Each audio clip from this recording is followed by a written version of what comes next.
Gossip, voci, gente che parla. Volete sapere quello che penso io?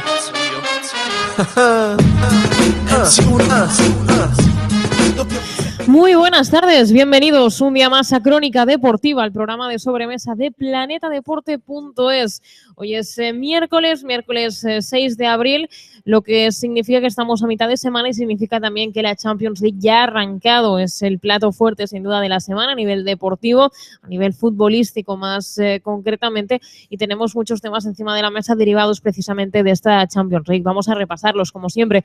¿De qué vamos a hablar durante el día de hoy, durante el programa de hoy? Pues por supuesto del partido del Barça contra el Atlético, partido que se disputó ayer en el Camp Nou y que acabó con victoria catalana, victoria de los locales. Eso sí, sudaron y mucho para conseguirla y hubo de todo, polémica, expulsión, posibles penaltis, otras posibles expulsiones, es decir, hubo, insisto, de todo en el Camp Nou, y hoy aquí repasaremos pues un poquito lo más destacado, y como siempre queremos que nos deis vuestra opinión en esta materia también, o en todas las que vayan surgiendo. Esto en cuanto al partido del Barça. No fue el único equipo que jugó, también jugó ayer, también arrancó en los cuartos de final el Bayern de Múnich, el Bayern de Pep Guardiola, que se enfrentó al Benfica y lo hizo además con victoria. Hoy analizaremos también ese partido, escucharemos a protagonistas y no nos perderemos detalles de la jornada de Champions del martes, pero tampoco de la del miércoles, porque hoy también tienen lugar dos partidos muy importantes, mucho y muy atractivos. El del Madrid contra el Wolfsburgo-Madrid, atractivo pero desigual, o al menos eso es lo que parece. Habrá que ver luego a la práctica, ¿no?, en qué se convierte esa desigualdad tan aparente que de entrada hay en cuanto al sorteo. Y por otro lado, comentar que también se disputa un muy interesante PSG-City-PSG, esa es la otra eliminatoria fantástica, con un PSG que se postula como favorito, pero cuidado porque hablamos de esos dos grandes equipos que llevan años intentando, a base y a golpe de talonario, por qué no decirlo, superar fases y llegar lejos a la Champions, que es su objetivo de momento, sin demasiado éxito, pero ahora seguro que uno de los dos va a estar en semis, lo cual de entrada es muy positivo, ¿no? Así que bueno, veremos, a ver, lo comentaremos. Esto en cuanto a fútbol. También nos iremos, por supuesto, a otras noticias más relacionadas con la actualidad de los equipos. En baloncesto, hablar de la guerra FIBA Euroliga, porque sí que de pronto habrá que poner una especie de música cómica de fondo, por el tipo de noticias que ya tenemos que explicar. Parecen ofensivas, que sí unos, que sí otros. Bueno, en todo caso, la FIBA es ahora quien ha respondido con básicamente un comunicado más o menos idéntico, entre comillas, al de la Euroliga. A finales de febrero, la Euroliga denunció a la FIBA por presiones indebidas ante la Comisión Europea. Bueno, pues la FIBA ha hecho lo mismo, ha denunciado a la Euroliga ante la Comisión Europea también por presiones indebidas. Bueno, lo comentaremos porque también tiene tela el asunto. Esto en cuanto a baloncesto. Nos iremos a motor con Elisabeth Alonso y también tendremos aquí una entrevista fantástica. Enrique Wasabi Marín, un español en UFC, lo comentaremos. La entrevista la hacen Jordi Gil y Carlos Chiquitini. Vale muchísimo la pena escuchar hoy la primera parte, así que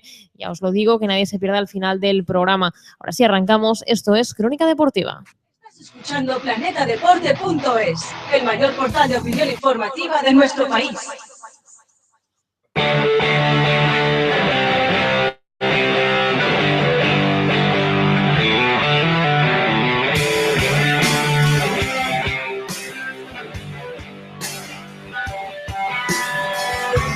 Pues vamos ya con la actualidad del mundo del fútbol. En unos instantes, para comentar también esta actualidad, para analizarla al dedillo, tendremos a Paul Bayatbo, pero mientras que llega, digamos, vamos por supuesto a empezar con esta actualidad del mundo del fútbol, y vamos con la Champions League, porque ayer se disputaron los dos primeros partidos de la ida de los cuartos de final, dos partidos destacados. Naturalmente, el primero que vamos a analizar aquí es el del Fútbol Club Barcelona, que se enfrentó al Atlético de Madrid y que superó al Atlético de Madrid. Lo hizo por 2-1 con remontada incluida. Y es que vamos a ir por partes, vamos a analizar este partido por partes. De la primera mitad tenemos que hablar de una primera mitad con protagonismo absoluto para Fernando Torres. ¿Por qué? Pues porque pese al arranque del Barcelona, ¿no?, con empuje, con posesión y con cierto peligro, quien marcó primero fue precisamente el Atlético de de Madrid, lo hizo de la mano del de siempre, de aquel jugador que se le da tan y tan bien jugar contra el Barça y marcarle al FC Barcelona. Me estoy refiriendo, por supuesto, a Fernando Torres. Él marcó el primer gol del partido, él abrió la lata a favor de los suyos y él pues también generó un poquito de dudas en la plantilla rival, ¿no? La sensación de ostras, bueno, si decíamos que podía afectar de alguna manera al clásico, y ya esto no estoy hablando de tanto de los jugadores como en sí de sensaciones del público, cuando vienes de un clásico que has perdido y que sabes que no va más allá y que en principio ahí debe quedarse y punto, y que además la derrota no va a afectar a lo que es la clasificación, la liga, etcétera, no pasa nada, se pasa página, pero es ese el partido. Ayer era el partido para pasar página y cuando de repente Torres, el de siempre, te marca un gol, ¿no? En el minuto 10, como que de repente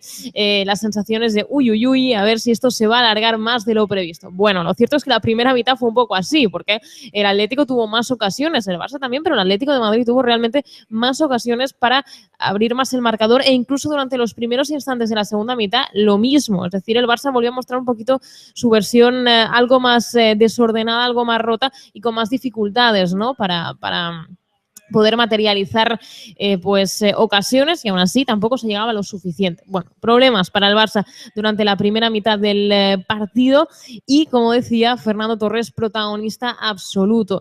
Por el gol, por supuesto, un buen gol que lo que hizo fue poner por delante al Atlético y automáticamente permitir a Simeone que su equipo se encerrara atrás al 100%, porque si esta ya es la estrategia de Simeone en un partido de ida contra un equipo tan fuerte como el Barça, imagínate cuando encima el marcador se te pone de cara, tienes un gol a favor y tienes aún 170 minutos que gestionar, ¿no? Entonces se pone todo cuesta arriba para el Barça y también cuesta abajo un poquito para el Atlético, que puede hacer más que nunca su estilo de juego, su tipo de juego. Bueno, pues aún tuvieron más razones los colchoneros para hacer este estilo de juego 10 minutos más tarde, 15 minutos más tarde, cuando Fernando Torres vio la tarjeta roja, doble amarilla y roja por expulsión, por falta, quiero decir, por doble amarilla, pero acabó con la expulsión de Torres. Para aquellos que se preguntan qué pasó, Torres cometió una primera falta que se amonestó con amarilla, hasta ahí pues, todo bien, puede suceder, y el Atlético de Madrid, que sabemos, ¿no? que juega intenso, que juega con esa superioridad física que tienen sus jugadores en muchos momentos, que juega un poquito al límite incluso, lo cual, cuidado, algunos lo criticarán, pero otros lo verán como una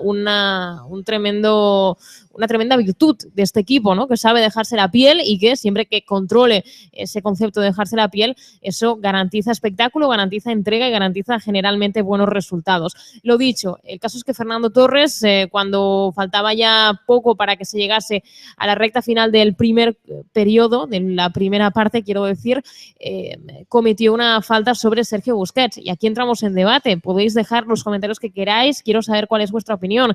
¿Era falta, no era falta? Lo cierto es que desde mi punto de vista sí era falta. En el medio del campo, Torres, en un intento de recuperar un balón, para mí atropella a Sergio Busquets. Lo atropella, es decir, va fuerte, porque así es como defiende el Atlético de Madrid, o así es como presiona el Atlético de Madrid, pero Busquets, que no es tonto, pues por supuesto dice, vamos a ver si cuela, pero quiero decir, cuando digo que vamos a ver si cuela, no estoy diciendo para mí que hiciese teatro, simplemente las ve venir y obviamente no se aparta, ¿no? Hay que quede claro. Pero en todo caso me parece lícito lo que hace el catalán y me parece falta lo que hace Fernando Torres, con todos los respetos a Torres, por supuesto al Atlético de Madrid y a todos, pero creo que ahí sí hay falta de Fernando Torres, si hay tarjeta, y si hay tarjeta hay doble amarilla. Me parece de hecho una falta bastante inocente por parte de Fernando Torres y bastante poco propia de un jugador con tantísima experiencia como es Torres, ¿no? En este caso, lo cual a mí me sorprendió muchísimo, pero insisto, para mí la expulsión es sinceramente, y aunque por supuesto condicione lo que es el partido y seguramente la eliminatoria, me parece justa. Para hablar de este asunto vamos a conectar ya con Paul Valladbo, que le tenemos al otro lado de la línea. Paul, ¿qué tal? Hola, muy buenas tardes, Alejandra. Hola, muy buenas tardes. Justo estábamos hablando de esa falta de Torres, de esa segunda falta, la que provocaba la segunda amarilla y por tanto la expulsión. He dado mi opinión, yo considero que es una falta que es falta, es decir, que es una acción, en la que el árbitro no se equivoca, que aplica bien el reglamento, creo que es amarilla y por tanto amarilla más otra es expulsión, es roja, pero también quiero saber tu opinión. ¿Qué opinas brevemente sobre este tema? Bueno, yo ya digo que creo que no tendríamos este debate y esta falta de Torres la hubiese hecho y la consecuencia hubiese sido la primera amarilla. Obviamente no hubiese sido expulsión, no hubiese sido primera amarilla, pero está claro, ¿no? Yo creo que la falta genera el debate porque es la segunda. Y aquí es donde tenemos muchas veces el problema, ¿no? Que se genera el debate de los árbitros tienen que medir diferente la primera de la segunda amarilla. Yo no veo por qué tiene que ser así, cuando en teoría una amarilla es una amarilla cuando tienes una y cuando no tienes ninguna, ¿no? Por lo tanto, yo creo que el debate está más ahí y que las quejas vienen sobre todo porque quizás la falta no es tan grave a juicio de mucha gente para considerarla como una segunda amarilla. Yo considero que el árbitro tiene que interpretar amarilla cuando el jugador está limpio y cuando no. El árbitro lo hizo así, consideró que era amarilla, coincidió que era la segunda y por eso Torres acabó en la calle. Ya digo, el árbitro yo creo que en este caso acierta. Poquito más que añadir de este tema, sobre todo, insisto, que si la gente tiene comentarios nos los puede hacer también llegar porque también queremos saber lo que opina, ¿no? Y porque de la misma manera que creemos aquí que la segunda amarilla se debía haber mostrado, seguro que hay mucha gente que opina lo contrario y también queremos saber su opinión. Yo entiendo que se pueda cuestionar de verdad que el árbitro en ese momento tiene que intervenir tanto es decir, tiene que intervenir de esa manera sabiendo que va a condicionar tantísimo el partido. Es así, porque condiciona mucho el partido y la eliminatoria, pero claro, no deja de ser el reglamento también y se está aplicando y ahora a ver si por aplicar el reglamento va a estar mal una cosa, ¿no? A mí no me lo parece, pero bueno, vamos con protagonistas porque a quien seguro que sí le parece que el árbitro no hizo bien y que en este caso este jugador Fernando Torres no debería haber sido expulsado es Filipe Luis, quien estuvo bastante enfadado, habló para Antena 3 tras el encuentro y atención a sus palabras, pero habla incluso de protección al FC Barcelona por parte de la UEFA. Le escuchamos. Le escuchamos un segundín porque me acabo de cargar literalmente las declaraciones de Filipe Luis. Enseguida las recuperaremos. Mira que lo tenía preparado. Es una especie de don. Ahora sí, escuchamos a Filipe Luis. El Barcelona, cuando juegas contra ellos, se nota mucho que tiene mucha fuerza, que todas las acciones se nos penaliza al máximo, con máximo rigor. Y bueno, es duro, duele mucho y se nota el temblor de que puedas eliminar al Barcelona, obviamente, ¿no? Pero hace mucho daño a la UEFA eso. Pero bueno, nosotros tenemos nuestras armas, estamos vivos, pero sí que el Barcelona... Pues ya le habéis escuchado, dice Filipe Luis que se nota el temblor de que el Atlético de Madrid puede eliminar al Barcelona y que eso es algo que hace mucho daño a la UEFA, que se nota la protección que tiene el Barcelona porque se le pita al rival siempre faltas muy rigurosas. ¿Qué opinas, Paul? Bueno, yo creo que en este caso Filipe Luis no es el más indicado para hablar. Sí que es cierto que obviamente lo que no se puede hacer es que después de cada partido donde haya habido interpretaciones arbitrales que no coinciden con las de la mayoría de la gente, o en este caso creo yo que las interpretaciones arbitrales no coincidan con la prensa de aquí, lo que no podemos hacer tampoco es hacer esto una catástrofe, ¿no? Como si esto no fuera habitual. Hay errores arbitrales y por lo tanto los va a haber ahora y los va a haber siempre. Es que la UEFA tiene miedo, eso es una tontería porque es que, ya digo, y siempre lo he dicho, es que no creo que un árbitro, cada vez que asignan un árbitro para una eliminatoria o para un partido, se vaya a reunir con la UEFA, oye, a ver cómo arbitramos este partido, a ver quién juega, a ver lo que tienes que hacer, a ver el miedo a eliminar. Es que es una tontería, porque es que no tiene ningún sentido pensar en que haya este tipo de manipulaciones, por decirlo de una manera, ¿no? Es que la gente habla muy ligeramente de presiones arbitrales, de árbitros condicionados, de que la UEFA se decanta por unos y por otros, cuando parece que esto sea muy fácil y que si lo hicieran fuera lo normal, ¿no? Yo sinceramente no lo entiendo. Creo que para lo único que sirve esto, o para lo único que cree que sirve Filipe Luis y el resto de los que hablan de los árbitros de esto, es para intentar presionar al árbitro de cara al partido de vuelta, intentar presionar a la UEFA de alguna manera. Creo que no va a funcionar en ningún caso, porque esto aquí abrimos los periódicos y vemos las portadas y nos queda muy claro que el Barça parece que tenga una mano negra y que haya robado todo lo que ha conseguido esta temporada. Pero, sin embargo, te vas a la prensa internacional, destacan que Fernando Torres se expulsó de forma un poco tonta y que el Barça jugó 11 contra 10 y que Suárez marcó 2 goles. Pero ya digo que creo que esto es un poco más en el pequeño mundo en el que vive España a día de hoy a nivel deportivo, pero que luego esto Europa no lo tiene en cuenta en ningún momento. Bueno, pues vamos a seguir escuchando a protagonistas. En este caso vamos a ir con los entrenadores, tanto del Barça como del Atlético de Madrid, tanto Luis Enrique como Simeone.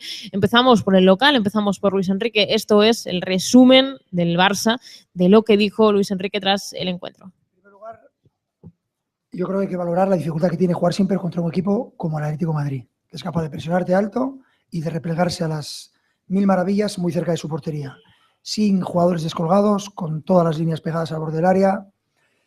Para jugar contra el Atlético de Madrid necesitas tener mucha precisión, mucha fluidez, muy buen control del balón, muy buen posicionamiento, y quizás en la primera parte eso nos ha faltado. Sobre todo hemos estado imprecisos. Hemos intentado superar al Atlético de Madrid a través de jugadas individuales.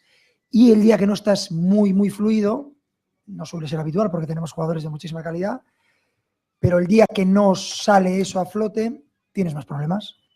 A partir de la expulsión, el partido cambia. Quizás tampoco lo hemos aprovechado en esa primera parte por ese mismo ánimo que llevábamos.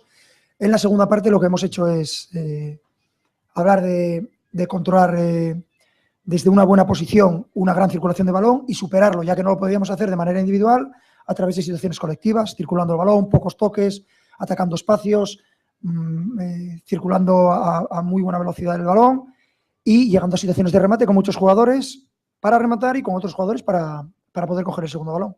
La segunda parte ha salido de maravilla, creo que el público se ha divertido, creo que hemos encerrado a un equipo tan potente como el Atlético de Madrid, que con 10 hombres cerca de su área es muy difícil, y muy satisfecho del partido, muy satisfecho de volver a ganar. Llevábamos 39 partidos sin perder, perdimos el otro día y hay muchos que parece que ya les tiemblan las piernas, hablo de afuera.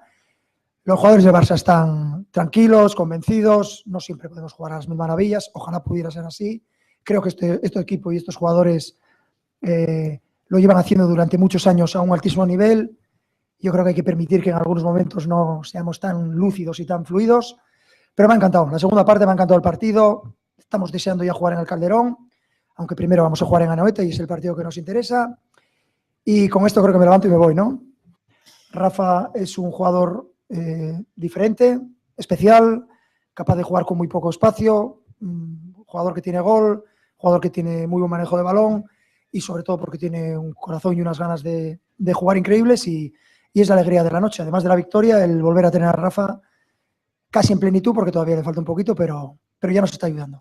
Pues esas son las palabras de Luis Enrique. Para mí, una de las ruedas de prensa creo más brillantes que ha dado Luis Enrique desde que está en el Barça, hablando muy claro, haciendo referencia también a temas muy futbolísticos en cuanto a cómo él había visto el partido, a lo que había fallado, a lo que había dejado de fallar en la segunda, ¿no? Es decir, definitiva, creo una rueda de prensa para mí muy clara, muy contundente del técnico, positiva también, es cierto, como por lo general suele serlo Luis Enrique. Y enseguida hablaremos de esta rueda de prensa. Antes escuchamos la de Simeone. Esto es lo que dijo el técnico del Atlético de Madrid.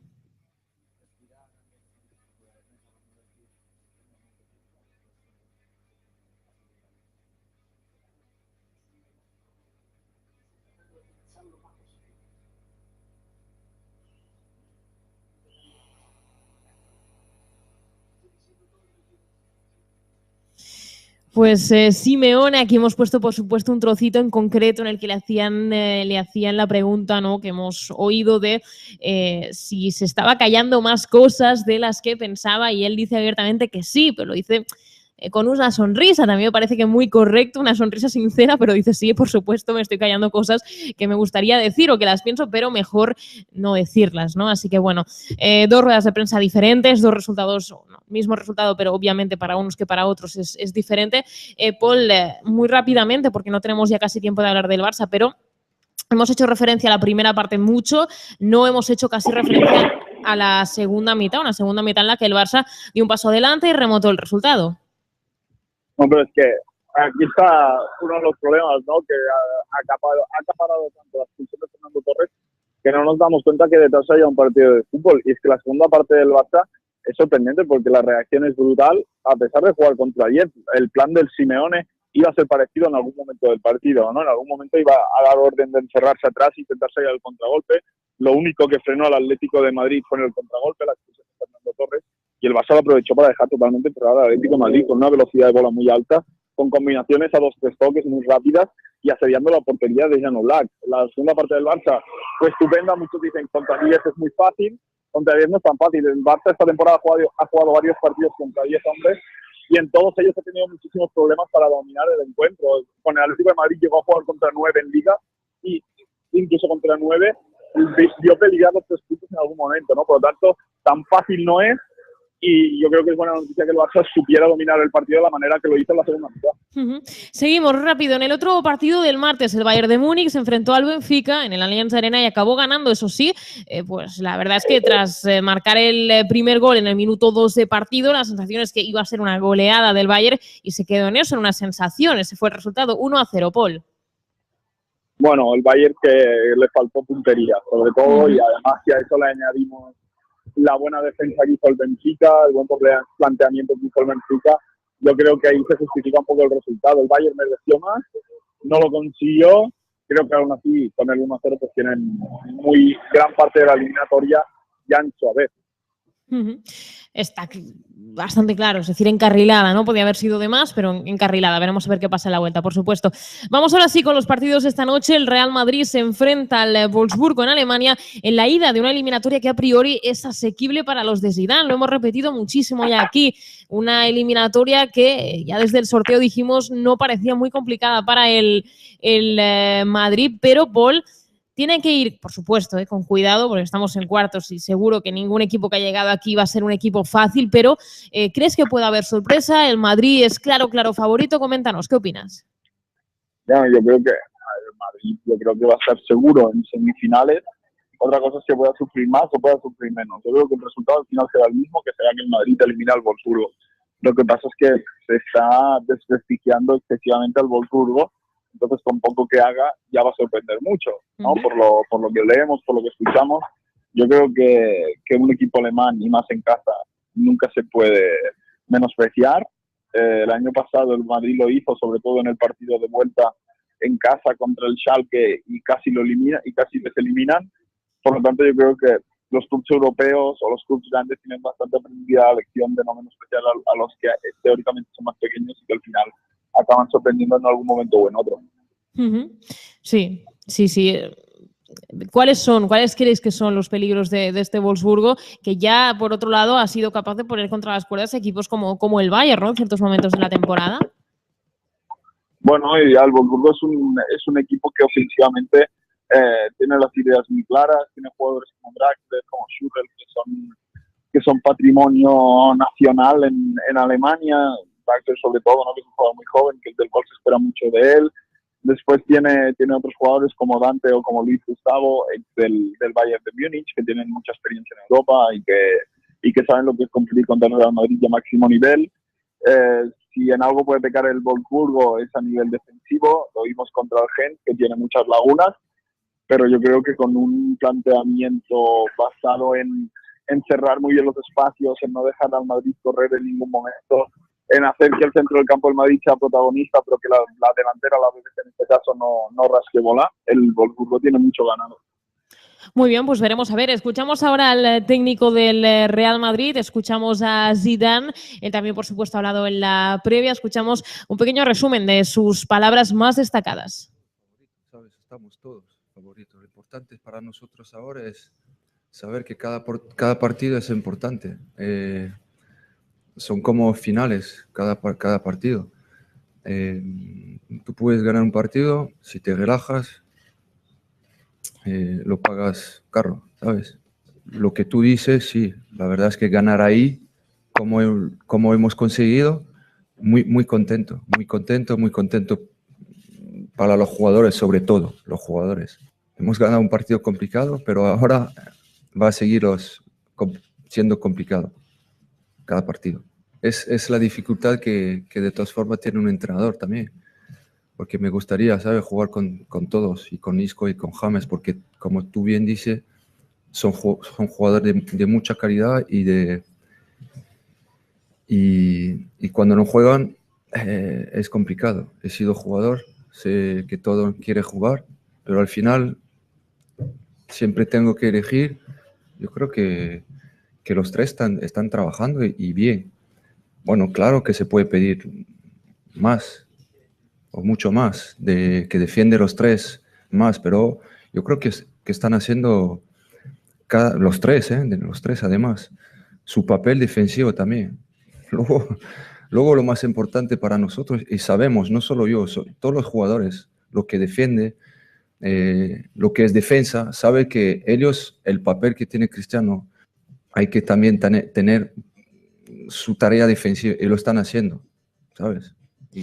Pues esas son las palabras de Zidane respecto a este partido, un pequeño repaso de varios temas, porque hablaba, pues, por supuesto, del partido, hablaba del clásico, de que tienen que dejarlo atrás, hablaba de varios jugadores, nombres propios del Madrid. Paul, rápidamente, porque nos tenemos que ir ya a otro deporte, pero ¿qué pronóstico das? Yo digo 1-2 para el Real Madrid. 1-2 para el Real Madrid. Muy bien, pues apuntado queda. Eso sí, antes de pasar página, tenemos que hablar del otro partido que se disputa hoy, PSG-Manchester City. El año pasado hubiéramos seguramente catalogado esta eliminatoria como una de las más igualadas. Este año creo que sigue siendo muy atractiva, pero la sensación es que el PSG va un pasito por delante. ¿Qué opinas, Paul? Perdona, dime. Te decía que el PSG, la sensación es que es favorito en esta eliminatoria, pero que seguramente es una también de las más atractivas. Sí, bueno, creo que después del Atlético de Madrid es la más igualada. A priori, yo creo que el Paris Saint-Germain va a pasar y además de forma bastante clara, pero obviamente el Manchester City tiene sus peligros, ¿no? Y esta primera vez que están en cuartos de final, eso es una motivación extra. Lo que pasa es que el Paris Saint-Germain, no solo por plantilla, que ahí pues más o menos lo mismo cuesta en una que otra, pero sobre todo por idea de juego, por posicionamiento del campo, por la ejecución de la idea que tiene Logan Blanc en la cabeza en cada partido, creo que es muy favorito ante el Manchester City. Muy bien, pues apuntado queda también. Con esto nosotros dejamos el fútbol, nos vamos a otro deporte y es el baloncesto. Esto es una pausa y volvemos enseguida.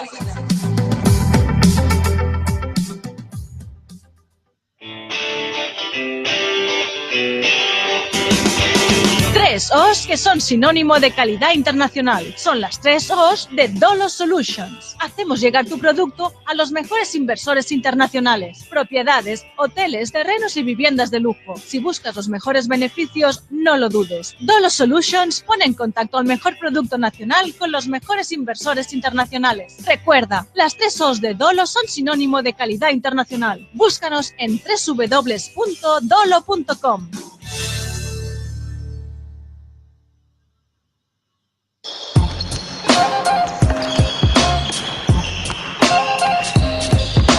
Tiempo de baloncesto en Crónica Deportiva. Pues vamos ya con tiempo de baloncesto aquí en Crónica Deportiva. Decir que tenemos un tema que comentar. Seguimos con Paul también, por supuesto. Y es la guerra FIBA Euroliga. Tenemos un nuevo capítulo y lo he dicho, empieza a parecerse ya un poquito a un culebrón.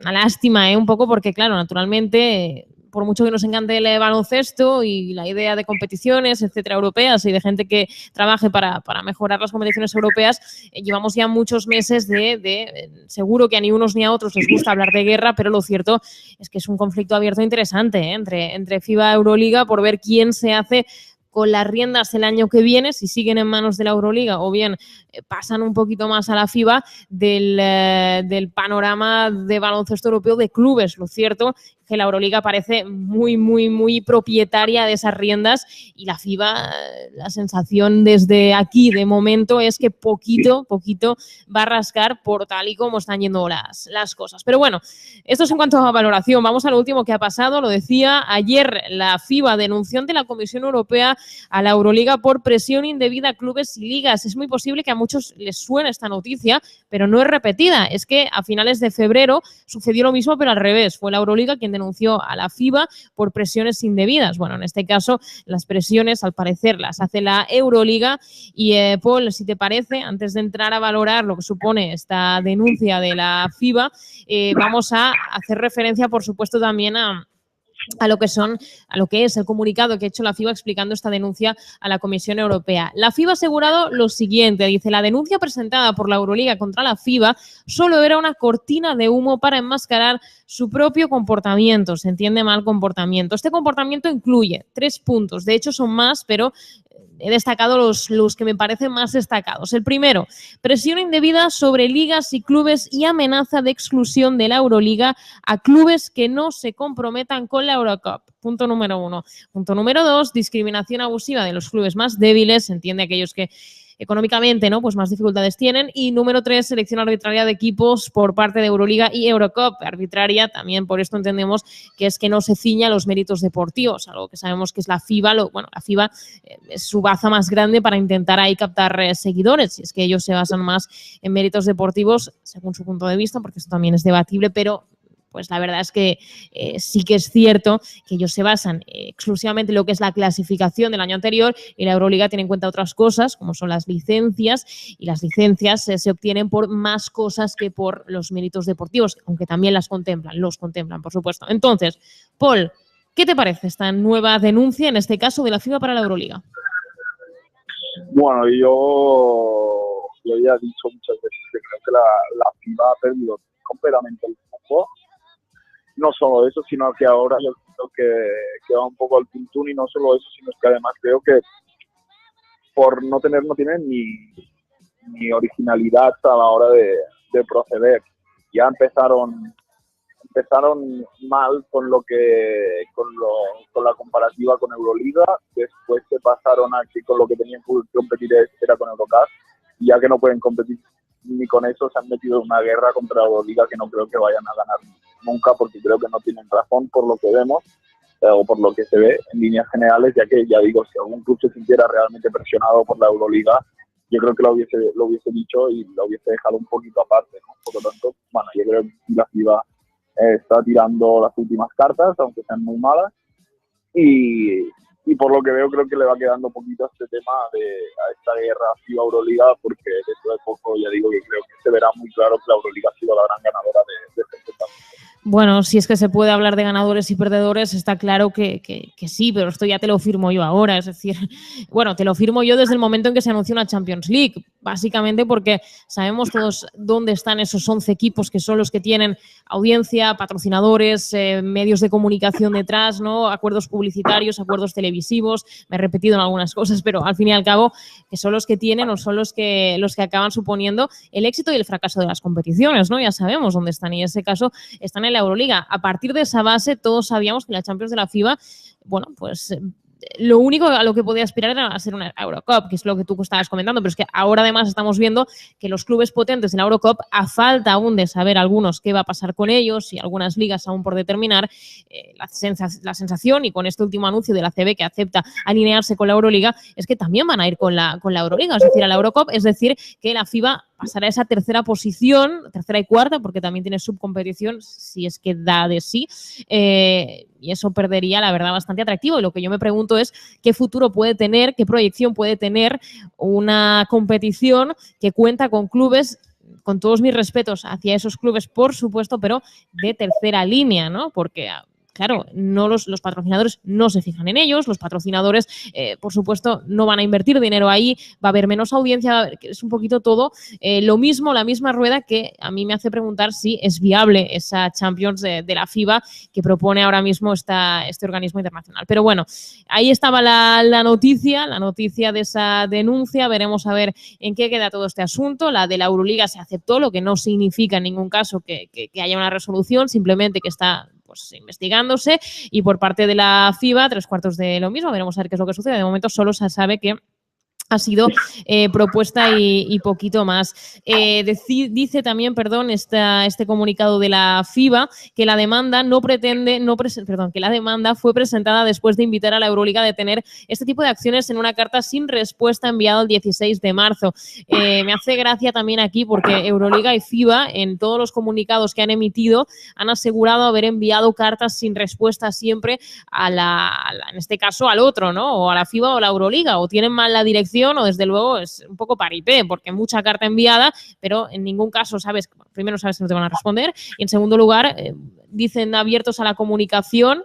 También lo dicen los dos, que están abiertos a la comunicación, pero lo cierto es que a la hora de la verdad enviar cartas está muy bien, pero La gracia también está en responder a aquellas que te envían, ¿no? Que de ahí se empieza la comunicación. Pero bueno, así está un poquito el patio, el panorama. Veremos a ver en qué queda todo este asunto. A mí también me parece la FIBA, pese a estar siguiendo su guión de actuación, que es el de defender a ultranza los méritos deportivos, o al menos presentarse al mundo, a Europa, como la defensora de los méritos deportivos. Yo no estoy 100% de acuerdo, pero aún así creo que es el papel que desarrollan y que intentan a través de ahí pues poder convertirse en esa alternativa a la Eurocup que realmente pueda ir creciendo con el paso de los años. Creo que no está saliendo bien la estrategia. Veremos a ver en qué queda todo este asunto, como siempre. Y por cierto, de este tema también hablaremos hoy en Planeta Euroliga dentro de un ratito.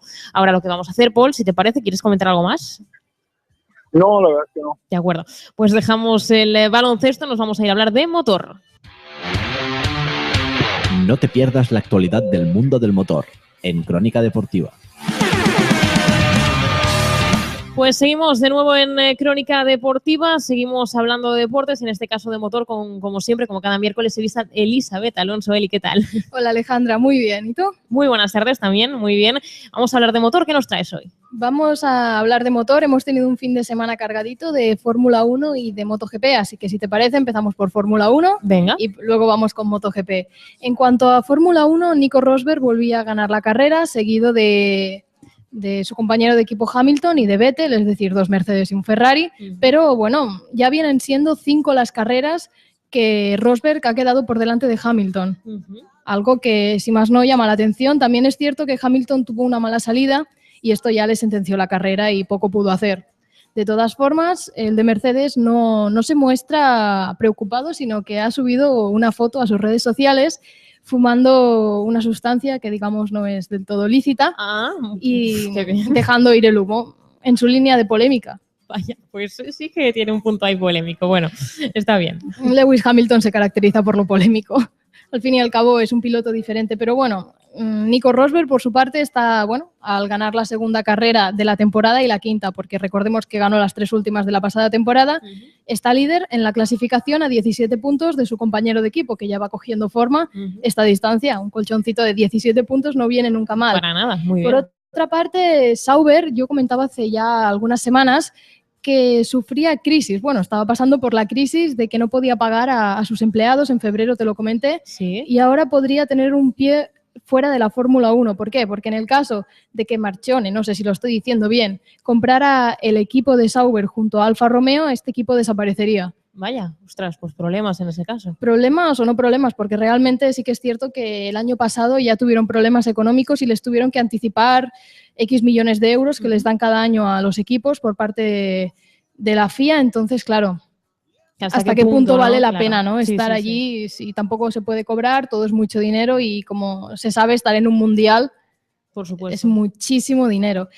Pero lo veremos, iremos informando y a ver qué tal. Muy bien. Y ya por otra parte, el sistema de clasificación, el famoso sistema de clasificación, cada semana. que parece que no acaba de gustar, pero tampoco quieren volver al antiguo. Entonces es un poco ni contigo ni sin ti. Finalmente este jueves se votará qué sistema de clasificación se queda fijo y habrá que esperar a mañana para saberlo, pero esperemos que sea el antiguo. O sea, ¿tú crees o realmente no se sabe? Había 2 coches, ¿verdad? Hay 2 pilotos. Había dos equipos, McLaren y Red Bull, que votaron en contra del antiguo sistema de clasificación, y fue por esto que, porque la decisión no fue unánime, significó que se quedaba el sistema que había en ese momento, que fue un caos total. Y este fin de semana un poquito más claro, porque la Q3 la mejoraron un poquito, pero de todas formas a mí personalmente no me acaba de gustar del todo. De acuerdo, veremos a ver si se cambia o no se cambia. Sí, porque además este sistema de clasificación implica que los coches tienen que dar más vueltas. Claro, para los equipos que tienen dinero y que son buenos, como el caso de Mercedes, no solo no gastan neumáticos, sino que dan una vuelta. Esto estamos hablando en el antiguo sistema de clasificación, ¿eh? ¿Sí? Dan una vuelta, ya tienen el tiempo y punto. Ahora se ven obligados a dar más vueltas, pero de todas formas los equipos quizá con menos posibilidades necesitan más neumáticos. Esto es más dinero. No tienen dinero y necesitan invertir más. Hay que encontrar aquí un baremo en el que realmente sean capaces de igualar esto. Muy bien. Veremos a ver si lo encuentran o no. Veremos a ver. Y bueno, este fin de semana tenemos descanso de Fórmula 1 y de aquí 2 semanas llega el Gran Premio de China, donde esperemos que Fernando Alonso ya pueda estar. Esperemos. Porque bueno, la semana pasada se esperaba que corriera con chasis nuevo y motor nuevo y finalmente se esperó, no, perdón, es que ha habido un ruido aquí que me ha despistado. Espero que todo el mundo siga bien por Planeta Deporte porque se ha oído. Finalmente, no... Están matando a alguien. Como mínimo. Finalmente no solo no corría, sino que además algo iba mal en la costilla. No te sé decir exactamente lo que tenía porque tenía un nombre raro, pero esperemos que pueda estar en China recuperado al 100%. Y dejamos Fórmula 1, pasamos a MotoGP, Gran Premio de Argentina, donde Marc Márquez ganó con Valentino Rossi segundo y Dani Pedrosa tercero. Una carrera con muchas caídas, no sé si hasta qué punto estabas al tanto, pero... Lo justo. Jorge Lorenzo se cayó antes de mitad de carrera. Maverick Viñales estuvo luchando, casi estuvo a punto de coger en la tercera posición a Valentino Rossi, pero puso la Suzuki al límite y esto implicó que se fuera al suelo. Vaya, o sea, también se cayó. Correcto. Hubo varias caídas. Dani Pedrosa, de hecho, quedó tercero de todos los que se cayeron delante. Él mismo lo dijo. Y ya, las Ducati estaban en segunda y tercera posición, creo, si no me equivoco. Y por hacer el tonto, por así decirlo, quedó claro que no había estrategia de equipo porque no paraban de pasarse la una a la otra. Y en una de las veces, Andrea Iannone pasó a Dovizioso y se lo llevó por delante. Es lo peor que le puede pasar, ¿no? A un equipo. Bueno, realmente en las últimas curvas, cuando puedes tener podio y tener puntos, la verdad es que fue un fallo. Pero bueno, Iannone ha sido sancionado con 3 posiciones en parrilla este fin de semana en Austin. De alguna manera ha recurrido esto, pero no sabemos si le darán la razón o no. Pero bueno, por lo demás, cada vez suena más fuerte el rumor de que Jorge Lorenzo puede irse a Ducati este año. Vaya. De hecho, este año, perdón, cuando acabe la temporada, es decir, que no renueve con Yamaha, sino que vuelva a Ducati. Estoy hoy, sino que firme contrato con Ducati, ya que no le habría gustado del todo que Valentino Rossi renovara 2 años más con Yamaha. Ay, estas cosas. Si Jorge Lorenzo se va, seguramente sea Maverick Viñales quien ocupe su puesto. Muy bien, es que movimientos. Sí, esperaremos a ver el mercado de fichajes, ¿no? Como se llama en el fútbol. Ahí está. ¿Qué tal va? Y ya este fin de semana llega el Gran Premio de Austin en Estados Unidos y las cosas llegan un tanto calentitas, ¿no? Honda, ¿hasta qué punto realmente, pese a que Marc Márquez quedó primero y Dani Pedrosa quedó tercero, hasta qué punto esto es real? Porque hubo la caída de Jorge Lorenzo, hubo caídas, entonces no sabemos hasta qué punto darán las ondas de sí. Esperemos que Jorge Lorenzo pueda estar delante y no se vuelva a caer. Y si tiene que ganar Marc, que sea con todos en pista y realmente demostrando que es el mejor, no por caídas. Y aparte de esto, es Marc Márquez quien ahora lidera el Mundial y paso a decirte los horarios y así acabamos. Perfecto. Los horarios del fin de semana. El sábado la qualifying está dividida en 2 partes. La primera parte será entre las 9 y 10 de la noche y las 9:25. Y la segunda parte será entre las 9:35 y las 10 menos 10 de la noche. No tendremos que madrugar, por suerte. Está bien. Y el domingo el warm-up de MotoGP será a las 5 menos 20 hasta las 5 de la tarde, hora peninsular. Y la carrera será a las 9 de la noche. Bueno, es decir, tampoco habrá que madrugar, todo lo contrario, ¿eh? Mejor, porque la verdad es que las carreras que son a las 4 o 5 de la mañana yo lo llevo muy mal. Son durillas, ¿no? Me imagino. La verdad es que sí. Me imagino. ¿Alguna cosita más, Eli? No, es todo. Muy bien. Elizabeth Alonso, como siempre, gracias. Te despedimos. Un placer. Pues dejamos a Eli, dejamos motor. Nos vamos a hablar de la entrevista. Planetadeporte.es. Una pausa y volvemos enseguida.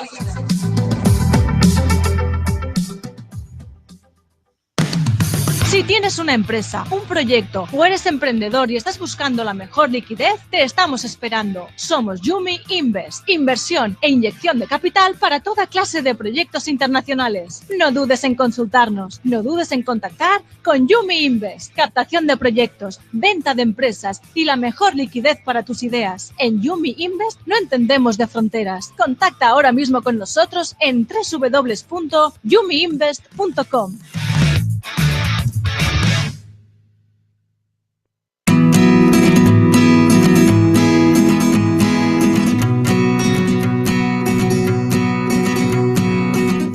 Pues estamos aquí en la entrevista, una entrevista que, como os hemos anunciado en la introducción, no la he hecho yo, la han hecho concretamente Jordi Gil y Carlo Chiquitín, y una entrevista muy especial que hoy le queremos hacer a un español que está en UFC, a Enrique Wasabi Marín. Antes despedimos a Paul Valladó. Paul, gracias por estar ahí.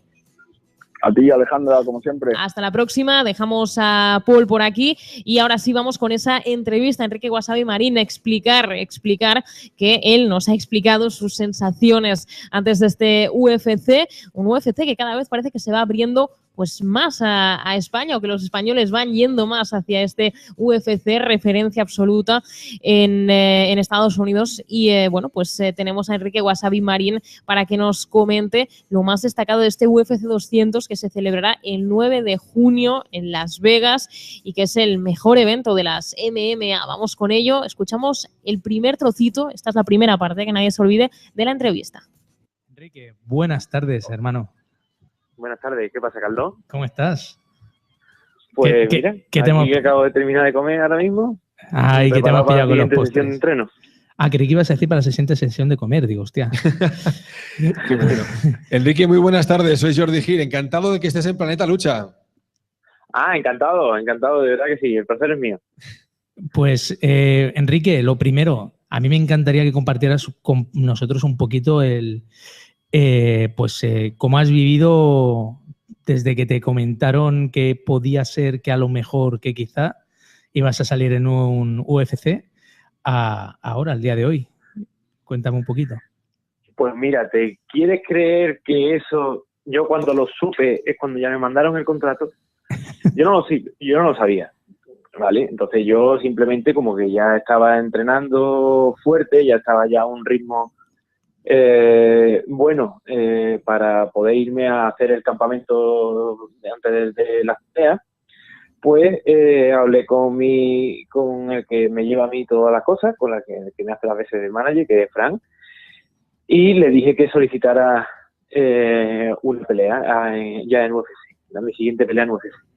¿Qué es lo que pasa? Que como yo hago el campamento en Kings, donde entreno también mi gran amigo Kelvin Gastelum, a él le dieron pelea para pelear contra Johnny Hendricks, que como todo el mundo sabe.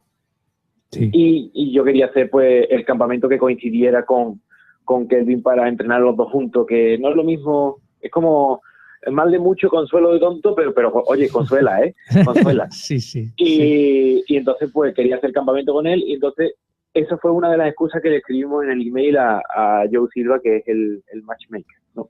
Y le dijimos que pues mira, estamos interesados en pelear en algún UFC en julio, ya que Kelvin pues pelea en el UFC 200 y podemos hacer campamentos juntos, ya que yo tampoco conozco mucha gente más en Estados Unidos.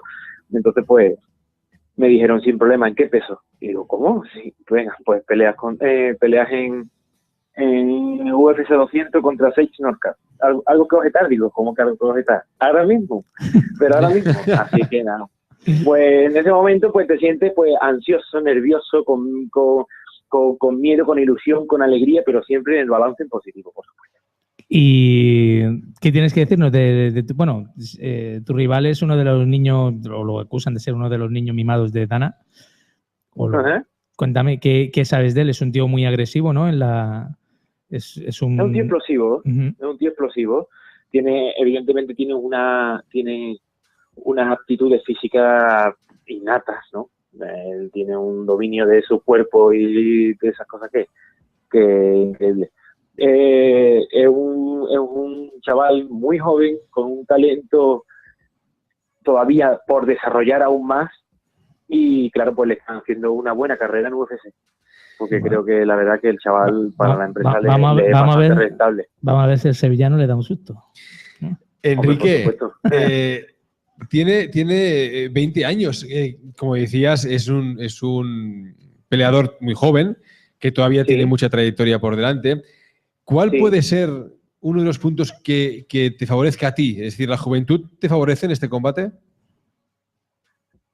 La juventud de él. Pues la verdad es que no lo sé, porque es que dicen que la experiencia es un grado, ¿no? Sí que es verdad, las cosas como son, pero sí que es verdad que hay chavales que despuntan desde muy pequeño, que parece que murieron en otras vidas y han vuelto a resucitar, y entonces como que la experiencia va a dar la vuelta. Entonces, no sabía qué decirte. Sí, te diría que la experiencia es un grado, de que yo puede que tenga más experiencia, pero sí que es verdad que él lleva peleando desde muy pequeñito. Claro. En edad, mucho antes que yo. Entonces, la verdad, y cuando me dicen que un rival duro, tal, no sé cuánto, no sé qué, es que en UFC la verdad que rivales malos hay muy pocos, por no decirte ninguno. Entonces, siempre va a resultar un rival duro, tenga la edad que tenga. Y si está ahí es por algo. Bueno, quizás este se adapte un poquito más a tu forma de pelear, que a ti te han definido. A mí me hace mucha gracia esto de UFC porque te lo hacen rollo videojuego. ¿Viste? Te ponen como puntuaciones por los skills de cada uno y tal. Sí, y a ti te han dado una puntuación muy alta en el tema defensivo y en el tema suelo y tal. Y, hombre... Yo no sé eso cómo se hace. Ya. Porque yo hace ya tiempo que nos conocemos y, a ver... manco no eres y de boxeo mal no vas, entonces no, bueno, ¿verdad? Yo hago lo que puedo, ¿verdad? No. Yo pego lo que puedo, lo que no pego es porque no me han dejado pegarle. No, pero que yo te he visto peleas en Almogávars que parecías un kickboxer de aquellos de la época de los 70, plantadito y tirando 1 o 2 low kick a la perfección. Y también te he visto peleas que la verdad es que tú en el suelo pues te estás cómodo, se te ve cómodo al menos. No sé, luego tú a lo mejor dices, el suelo está muy duro, pero... Sí, en el suelo me veo cómodo. Lo que pasa que, bueno, pero que un combate es un combate. No, sigue, por favor. Sigue. No, perdona, dime. No, mira, yo, hombre, por lo que me caracterizo a la hora de pelear es que no suelo perder la cabeza, que las emociones del momento no me pueden, normalmente... Suelo mantener la cabeza fría y suelo seguir peleando, suelo seguir mi pelea ordenada durante todo el tiempo. Sí. Eso es lo que yo puedo. El otro chico, pues bueno, es muy explosivo, ¿no? Es un poco, digamos, peleando un poco anárquico, no te sabes bien por dónde te va a salir porque tiene muchos recursos así fantásticos. Y bueno, como que nos vamos a enfrentar 2 estilos totalmente diferentes. ¿Sabes una cosa? Pero eso es lo que lo hace lo bonito. Correcto. ¿Sabes una cosa, Enrique, Carlos, que me hace estar especialmente positivo? Y es que Sage Northcutt regresa tras el 30 de enero, que fue su última pelea, y tiene una presión encima de sus espaldas por volver a ganar, porque es el niño bonito, como tú decías, Carlos. Claro. Entonces tiene una presión enorme para recuperar ese estado de soy ganador, ¿no? Porque sabéis que en Estados Unidos ese concepto de ganadores es muy importante. Esa última derrota contra Barberena, bueno, a ver, lo que pasa es que yo, hombre, confío en Enrique, es como él dice, es un rival. Lo importante es estar ahí, hacer un buen papel y no sé si estás de acuerdo conmigo, Enrique, que a estos niveles ya es lo que tú has dicho, ganar o perder no es que sea secundario, pero es que o sea, desde luego una deshonra no será, porque es que cualquiera que te cruces ahí. No, para nada. Para nada. Y hay que estar por encima de cualquier tipo de opiniones sin sentido, me refiero, crítica destructiva y todas esas cosas. Espera, independientemente, lo comentaba el otro día, independientemente del resultado del combate, que evidentemente yo no salgo a empatar, ni salgo oye, a ver qué pasa, no, yo salgo a ganar, evidentemente.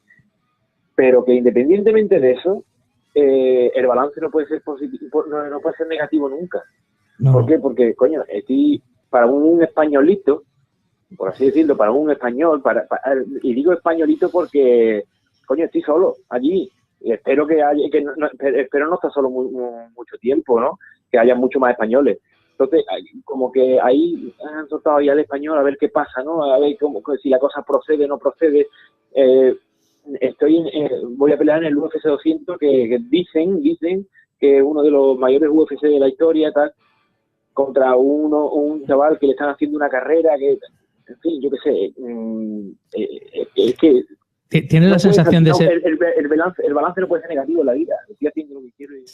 Pues esa es la respuesta, la última respuesta que vamos a escuchar hoy de Enrique Wasabi Marín. El balance no puede ser negativo, lo que se saque de ese UFC 200. Estoy solito, ha dicho, pero la sensación, insisto, es que cada vez más este UFC, este mundo tan de élite del MMA, se va abriendo paso también aquí a nivel español. Incluso pronto podremos hablar de más cositas relacionadas con españoles y con UFC, en este caso, Enrique Wasabi Marín, la primera parte de la entrevista. Mañana escucharemos la segunda, que no tiene desperdicio y que os recomendamos a todos también que por supuesto, lo escuchéis. Nos vamos. Antes, recordad que, como siempre, sigue la radio aquí en Planeta Deporte. Nada, empieza Planeta Madrid, también Planeta Motor Magazine, Planeta Euroliga justo después, Planeta LBA, luego Planeta Deporte Radio con Patricia López y Adrián Camacho. Luego tenemos retransmisión del partido del Real Madrid, Wolfsburgo-Real Madrid, a partir de las 8:45, así que no paramos, que nadie se pierda todos los partidos que nos quedan, programas y también partido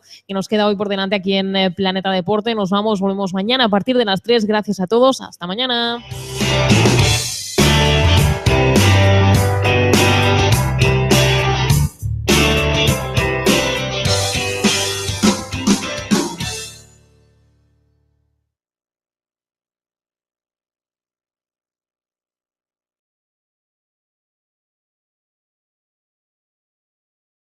Ocasiones para abrir más el marcador, e incluso durante los primeros instantes de la segunda mitad lo mismo, es decir, el Barça volvió a mostrar un poquito su versión algo más desordenada, algo más rota y con más dificultades, ¿no? Para poder materializar ocasiones, y aún así tampoco se llegaba a lo suficiente. Bueno, problemas para el Barça durante la primera mitad del partido y, como decía, Fernando Torres protagonista absoluto. Por el gol, por supuesto, un buen gol que lo que hizo fue poner por delante al Atlético y automáticamente permitir a Simeone que su equipo se encerrara atrás al 100%, porque si esta ya es la estrategia de Simeone en un partido de ida contra un equipo tan fuerte como el Barça, imagínate cuando encima el marcador se te pone de cara, tienes un gol a favor y tienes aún 170 minutos que gestionar, ¿no? Entonces se pone todo cuesta arriba para el Barça y también cuesta abajo un poquito para el Atlético, que puede hacer más que nunca su estilo de juego, su tipo de juego. Bueno, pues aún tuvieron más razones los colchoneros para hacer este estilo de juego 10 minutos más tarde, 15 minutos más tarde, cuando Fernando Torres vio la tarjeta roja, doble amarilla y roja por expulsión, por falta, quiero decir, por doble amarilla, pero acabó con la expulsión de Torres. Para aquellos que se preguntan qué pasó, Torres cometió una primera falta que se amonestó con amarilla, hasta ahí pues, todo bien, puede suceder, y el Atlético de Madrid, que sabemos, ¿no? que juega intenso, que juega con esa superioridad física que tienen sus jugadores en muchos momentos, que juega un poquito al límite incluso, lo cual, cuidado, algunos lo criticarán, pero otros lo verán como una tremenda virtud de este equipo, ¿no? Que sabe dejarse la piel y que siempre que controle ese concepto de dejarse la piel, eso garantiza espectáculo, garantiza entrega y garantiza generalmente buenos resultados. Lo dicho, el caso es que Fernando Torres, cuando faltaba ya poco para que se llegase a la recta final del primer periodo, de la primera parte, quiero decir, que también se disputa un muy, muy interesante PSG-City. City-PSG, esa es la otra eliminatoria fantástica, con un PSG que se postula como favorito, pero cuidado porque hablamos de esos dos grandes equipos que llevan años intentando a base, a golpe de talonario, por qué no decirlo, superar fases y llegar lejos a la Champions, en la Champions, que es su objetivo de momento, sin demasiado éxito, pero ahora seguro que uno de los dos va a estar en semis, lo cual de entrada es muy positivo, ¿no? Así que bueno, veremos, a ver, lo comentaremos.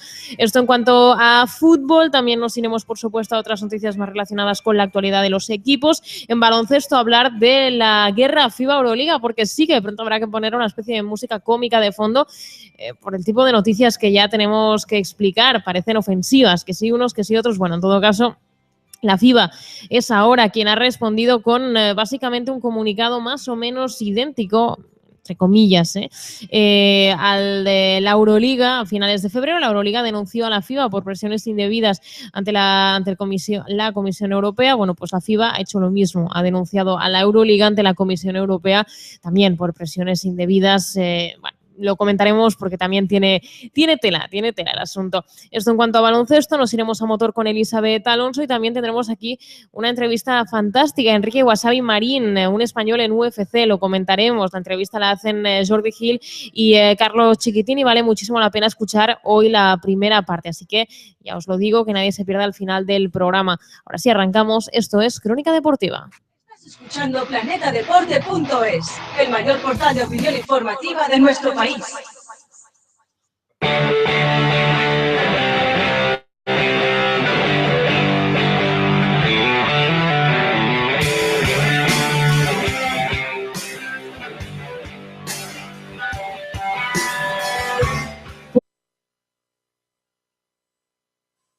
voci, gente che parla. Volete sapere quello che penso io?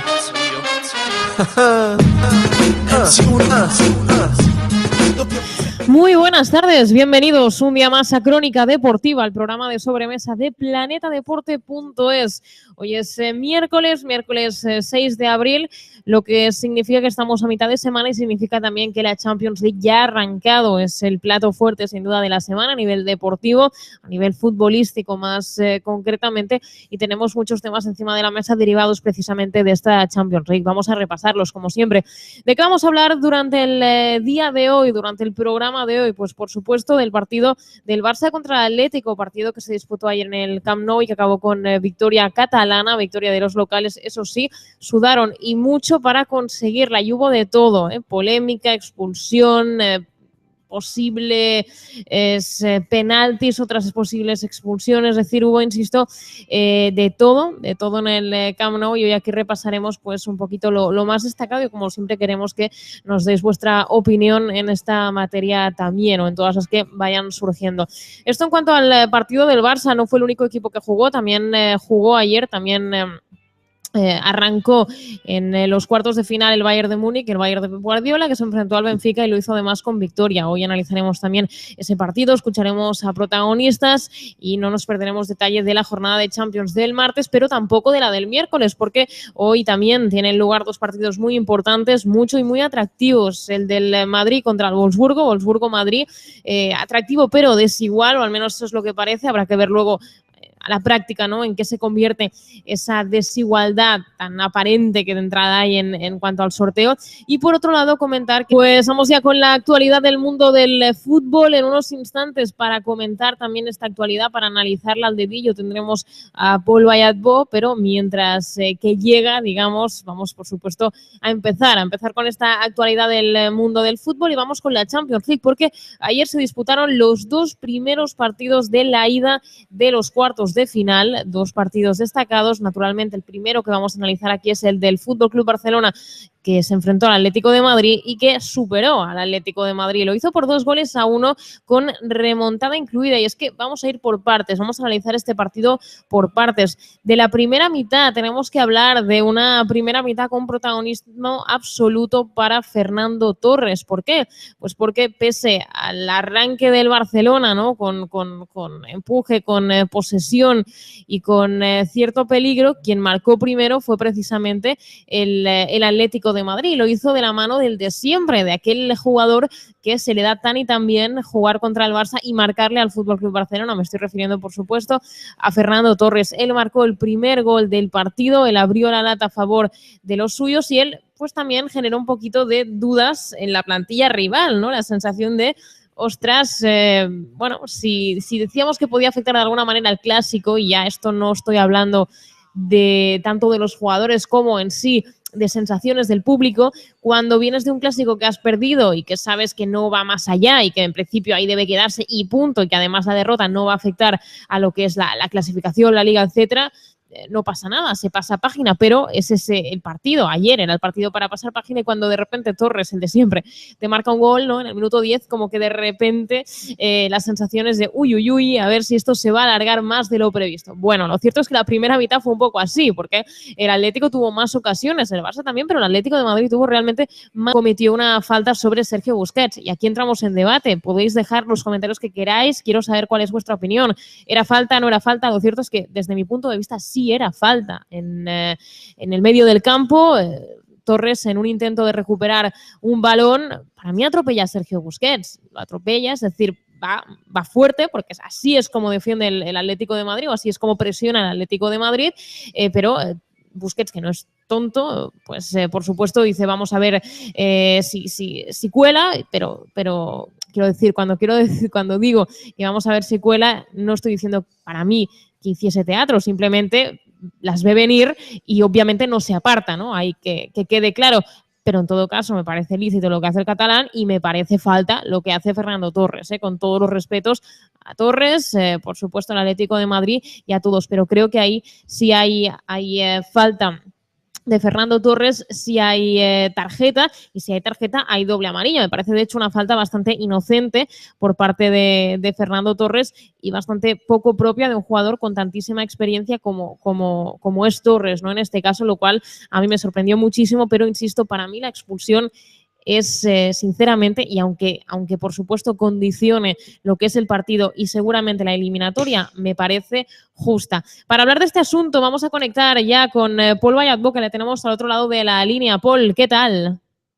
Hola, muy buenas tardes, Alejandra. Hola, muy buenas tardes. Justo estábamos hablando de esa falta de Torres, de esa segunda falta, la que provocaba la segunda amarilla y por tanto la expulsión.